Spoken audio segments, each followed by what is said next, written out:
In the initial discussions with the clients regarding dissolutions of marriages, one of the questions that often come up early on is about spousal maintenance. The former term used here in the state of Arizona is alimony.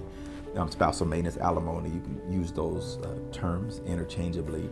More commonly now, you see spousal maintenance.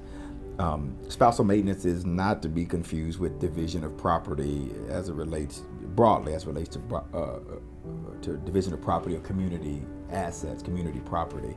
Two separate concepts. Virtually the concept, and I think what's more important is to understand, and I try to explain this to our clients when they come in. It's the concept of spousal maintenance. The concept virtually deals with this, that during the course of this marriage, whether it was 2 years or 20 years, these parties have become subject to, or accustomed, I should say, to a certain standard of life, a certain standard of livelihood. And so one of the concepts of spousal maintenance is to address that.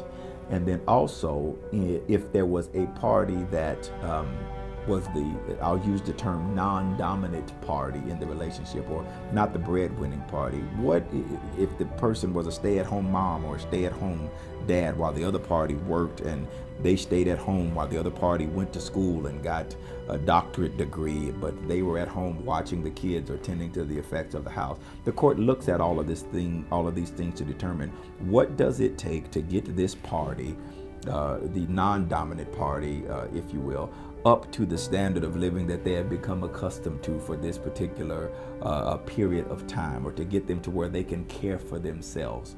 What the court's interest is not leaving one party out in the wind while the other party runs away with the bag and runs off.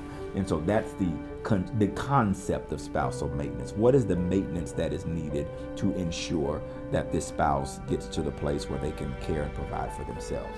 Sometimes when it relates to spousal maintenance, the parties agree on spousal maintenance for a certain term of years, a certain amount of money for a certain term of years. That could be agreed to in a prenuptial agreement, a post-nuptial agreement, or in a divorce settlement decree, or pursuant to some type of mediation or procedures. They could come to some agreement as to what the spousal maintenance should be.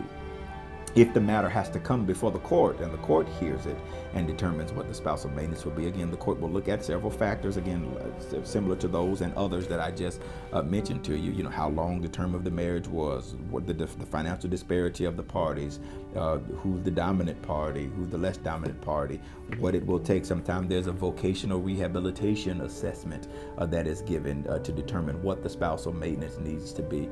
Oftentimes you see it normally, spousal maintenance being awarded, oftentimes, it's not mandated, but oftentimes, half the term of the marriage. If you're married for 9 years, a lot of times you see it for 4.5 years, or half the term of the marriage, or what's reasonable. In some cases, that's not reasonable, and so you see a myriad of things. But what's important to the client is to sit down with the lawyer, discuss that, what your interests are, depending on if you're the dominant or non-dominant party in the relationship, financially, that is, what your interests are, what it is that you would like to do, what your resources are, what the division of assets are, and then go from there. That lawyer will craft a framework to forward the arguments that you would want to make as it relates to your need for spousal maintenance, or the other party's request for spousal maintenance being unreasonable or being too much. So your lawyer will help you craft those arguments if the parties aren't able to agree to them. But that's certainly territory that you should not walk through on your own. You would certainly need help of a lawyer, because there's so many factors and elements in the statute that you would need to look at and look to make those type of determinations.